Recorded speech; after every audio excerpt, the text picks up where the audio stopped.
Hello, everyone. This is going to be my final presentation for psychology and neuroscience. And my name is Ricardo, and I hope you enjoy.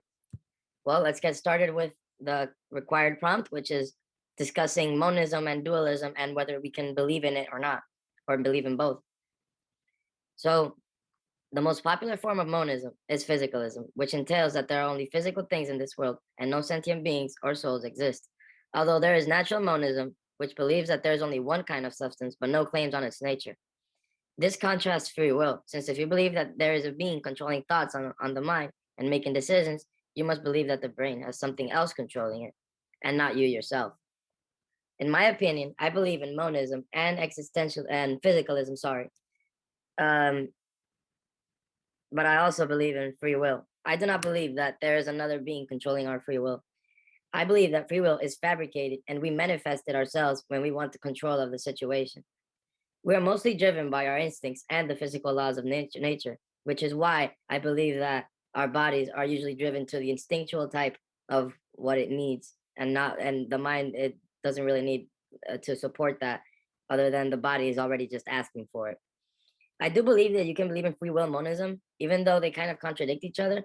But I believe that the concept of physicality and monism, uh, and also like the concept of the human mind operating on free will because of our decisions and not other sentient being controlling our decisions. The question of free will is one of the hardest questions philosophers have about the mind. I believe that free will can be scientifically accepted along with monism. People who believe in dualism think of a machine as our bodies and the ghost in the machine as our souls, driving the machine to do its bidding.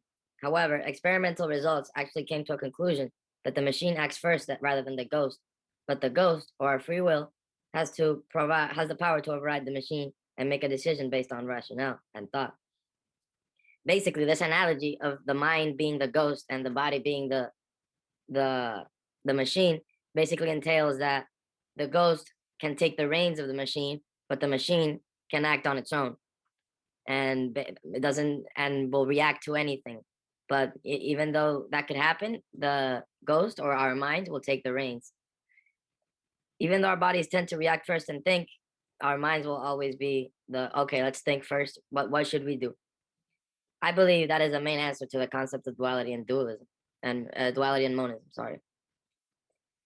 So in this quote, you can see right here by Simon Blackburn, this doctrine that of the ghost in the machine strictly separates the mind or soul from the body, and by doing so, it takes the soul outside the sphere of mechanical or scientific explanation.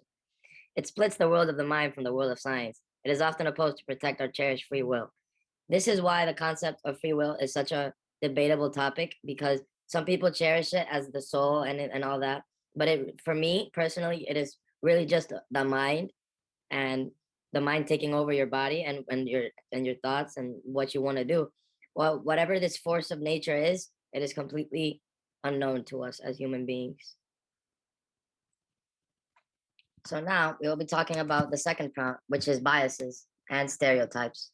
So biases can be described as a form of stereotype. Stereotypes are very harmful to society, and victims of this are misrepresented by society, and is a behavior that is really frowned upon around the world. Stereotypes are a behavior we need to strive as human beings to stop and to accept every human as unique, no matter what patterns you see in their culture and in action. Common stereotypes and biases include, but not limited to, Asians, African Americans, Mexicans, and Latinos, and Europeans. In reality, every single country has its biases and stereotypes, but some are adopted more easily, and some are just rougher around some other people. And a lot more well known, like the stereotypes we see in Asians and biases we see in Black people. Asians have the bias of being smart and not very athletic, and usually come from very demanding households. I might be right in saying that most Asians are, but we can't say that because we can't generalize. This stereotype is not precisely an insult or anything, but Asians roll their eyes when someone automatically thinks they are smart. In contrast, African Americans are treated as convicts and criminals as its stereotypes, which is a lot worse. They also get useless stereotypes of being a subpar species by races, and stereotypes that indicate that they are just full of brawn for sports. Us Latinos have the stereotype of being called Mexican, no matter where you're from. Americans, to be specific, call us Mexican to generalize us with their Mexican neighbors. And they call Mexican anybody who speaks Spanish. And we also get stereotypes that we only eat tacos and burritos and are probably an illegal immigrant if they are in the United States. This, of course, this does not just restrict on races. This also There's also stereotypes on gender, saying that women are don't know how to drive, women that are too emotional, and how like women are like less hired than men are because they're just less work. They have they don't have a business in mind like men do. Stereotypes and biases like that. And this impacts society in a really wrong way because we are segmenting ourselves to certain cultures and not seeing ourselves as just human beings. It is always something about race. It is understandable that races have their differences, but to confine someone to their race, traditions, and actions, and it is not a good thing to do since you are stripping away someone's individuality, and it would be resentful for that. We will never work together as a species very well if we do not get over our stereotypes and start looking at people objectively and subjectively. Here in this quote, we can see Malcolm X: the media is the most powerful entity on earth. They have the power to make the innocent guilty and to make the guilty innocent. And that's power because they control the minds of the masses. That is why news stations and media corporations are so big because people actually believe everything they say and they will actually think whatever they want us to think.